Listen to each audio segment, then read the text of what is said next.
इस बार संसद में देखा आपने क्या हुआ? मोदी जी ने सारी रात जाग के नेहरू के सब्जेक्ट की तैयारी की, लेकिन पेपर में ट्रंप आ गया। सच्ची यार, इतना तो सैयारा मूवी ने टीनेजर्स को नहीं रुलाया जितना ट्रंप ने मोदी को। भाई इतने ताने तो बीवी बेवड़े पति को नहीं मारती जितने ट्रंप ट्विटर पे मोदी को मारता है।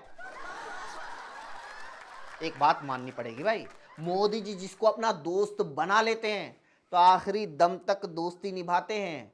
देखो, नहीं ये नहीं, मैं इस दोस्त की बात कर रहा हूं, डोनाल्ड ट्रंप। जी हां, आज भी हमारे पीएम इस हद तक ट्रंप से दोस्ती निभा रहे हैं कि राहुल गांधी के चैलेंज के बाद भी उन्होंने संसद में ट्रंप का नाम नहीं लिया। क्या मोदी जी, ले दो नाम, दोस्ती तो है। कौन सा पति परमेश्वर है कि नाम लेने से उनकी उम्र कम हो जाएगी? कभी डोनाल्ड ट्रंप सीज फायर का क्रेडिट ले लेता है, कभी भारत को धमकी देता है, कभी भारत पर टैरिफ लगा देता है, लेकिन हमारे पीएम चुप। ऐसा लगता है वो अब की बार ट्रंप सरकार का नारा अमेरिका के लिए नहीं, इंडिया के लिए था। मोदी जी का डोनाल्ड ट्रंप और चीन पर तो कोई खास बस चलता नहीं, इसलिए वो अपनी सारी फ्रस्ट्रेशन विपक्ष और पिछली सरकारों पर निकालते रहते हैं।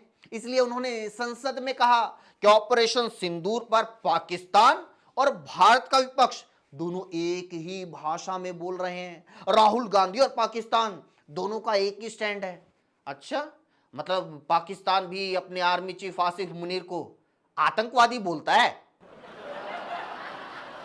क्योंकि भारत के विपक्ष का तो यही स्टैंड है। विपक्ष तो यही कह रहा है कि पाकिस्तान की सेना और सरकार दोनों आतंकवाद की समर्थक हैं, दोनों भारत के खिलाफ आतंकवाद को स्पॉन्सर करती है। इसलिए मोदी जी को उनकी सेना या ट्रंप की बात मानकर सीज फायर नहीं करना था। अरे विपक्ष यही तो कह रहा है कि पाकिस्तान को और पीटना चाहिए था, पाकिस्तान से पीओके लेना चाहिए था। अब मोदी जी की माने तो सिर्फ विपक्ष नहीं, पाकिस्तान भी यही बोल रहा था। विपक्ष की तरह पाकिस्तान भी कह रहा था सीज फायर मत करना, पाकिस्तान को मिट्टी में मिला देना, पीओके लेकर ही रुकना। तो सीज फायर क्यों किया? योगी जी को झूठा साबित करने के लिए। वैसे भी मोदी जी की रिटायरमेंट के बाद अगर अमित शाह को कुर्सी देनी है तो योगी जी को तो झूठा साबित करना ही पड़ेगा।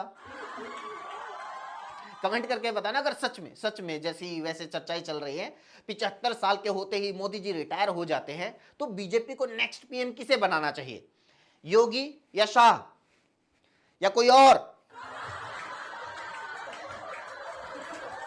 आगे बढ़ते हैं।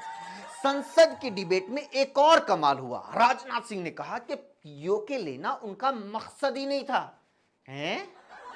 तो सर ये अमित शाह संसद में क्यों चिल्लाते रहते हैं कि पीओके के लिए जान दे देंगे, पीओके के लिए जान दे देंगे?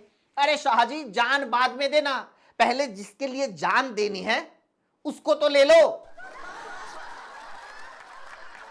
अमित शाह ने बताया कि ऑपरेशन सिंदूर पर संसद में बहस शुरू होने से ठीक एक दिन पहले पहलगाम के 3 आतंकियों को मार दिया गया। बहुत बढ़िया। अरे इसलिए तो विपक्ष लगातार संसद का सत्र बुलाने की मांग कर रहा था। अगर 3 महीने पहले विशेष सत्र बुला लिया होता तो ये आतंकी कब के मर चुके होते। अमित शाह ने एक और बड़ा खुलासा किया। उन्होंने बताया कि जो आतंकी मारे गए उनके पास से अमेरिकी हथियार मिले हैं। अब सवाल यह है कि आतंकियों के पास अमेरिका के हथियार कैसे आए?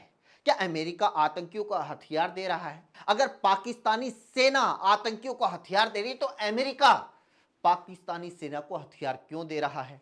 क्या ये इनडायरेक्ट भारत के खिलाफ आतंकियों की मदद नहीं है? क्या हमारे पीएम को देश की सुरक्षा से जुड़े ये सीधे सवाल ट्रंप से नहीं पूछने चाहिए?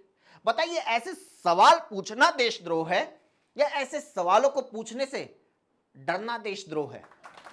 और एक बहुत ही जरूरी सवाल सांसद संजय सिंह ने संसद में पूछा। उन्होंने कहा कि जो पाकिस्तान आतंकवाद का गढ़ है, जिसने ताज होटल, संसद, अक्षरधाम, पुलवामा, उरी, पहलगाम जैसे अनगिनत आतंकी हमले भारत पे किए, उसी पाकिस्तान के एक डीजीएमओ के कहने पर हमने सीज फायर क्यों किया?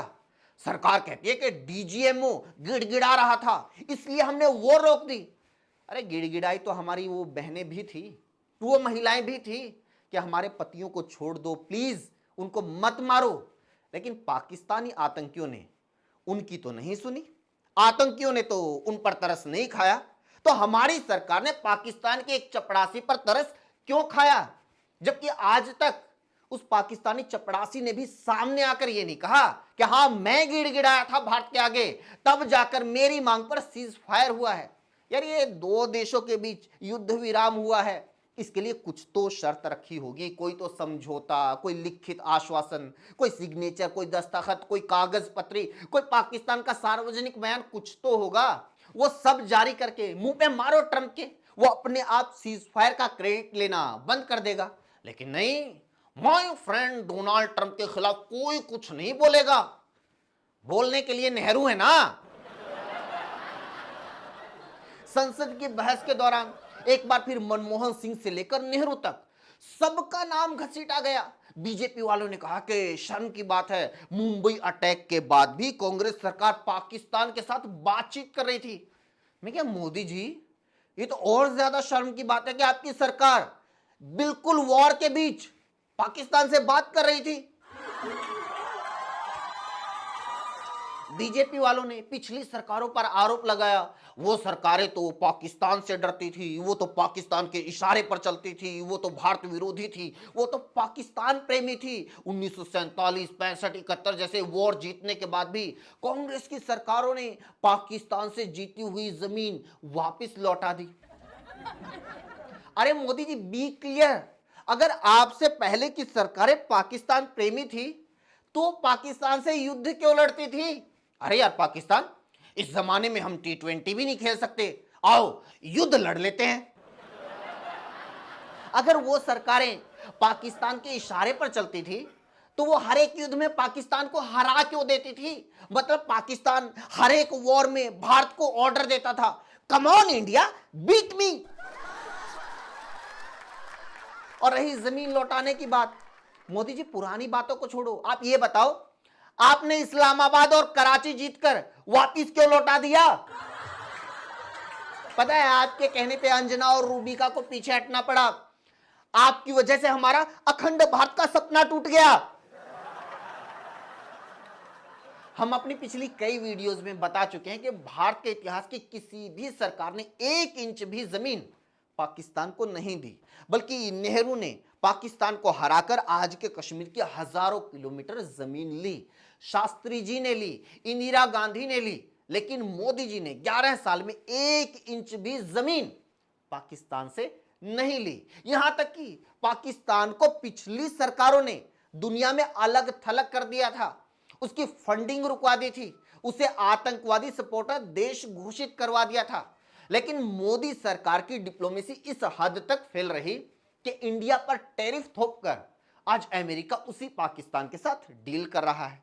हाँ, वैसे पाकिस्तान के साथ डील करना आसान भी है, क्योंकि पाकिस्तान किसी देश के ऊपर उल्टा टैरिफ तो लगा नहीं सकता, क्योंकि वो दूसरे देशों को सिर्फ एक ही चीज एक्सपोर्ट करता है, टेररिस्ट। उसी पाकिस्तान को अब यूएन ने बाकायदा बड़ी पोस्ट देकर दुनिया में आतंकवाद रोकने की जिम्मेदारी दी है। गंगूबाई को बोला है, जाके कोठे बंद करवा। इसलिए मोदी जी ये टाइम नेहरू को कोसने का नहीं है, खुद की डिप्लोमेसी पर विचार करने का है। ये पाकिस्तान, अमेरिका, चाइना कैसे भारत के खिलाफ एक हो रहे हैं, इस पर मंथन करने का है। ये सोचने का है कि क्या मिला 11 साल वास्को डी गामा की तरह दुनिया के चक्कर काटने से, क्या मिला ट्रंप के अंधे प्यार में अमेरिका की तरफ इतना झुकने से। आपके बनाए दोस्त वॉर के टाइम दुश्मन की साइड खड़े हो जाते हैं, और आज भी वो ही देश भारत का साथ देते हैं या दे सकते हैं जिनसे पिछली सरकारों ने दोस्ताना रिश्ते बनाए थे। आपके समर्थन में आपके दोस्त ट्रंप तो क्या, आपके ये एनआरआई भक्त भी खड़े नहीं हुए जो अमेरिका में मोदी मोदी चिल्लाते रहते हैं। अगर इनको आप पर, आपके विकास पर भरोसा होता तो क्या ट्रंप की बेवफाई के बाद ये एनआरआई भक्त अमेरिका में रुकने चाहिए थे? अरे सबको नहीं तो कम से कम इन दो को तो वापस आ ही जाना चाहिए था। इसी के साथ वीडियो में इतना ही दोस्तों। कैसी लगी कमेंट करके जरूर बताइए, शेयर कीजिए, लाइक कीजिए और चैनल को जरूर सब्सक्राइब कीजिए। Thank you so much.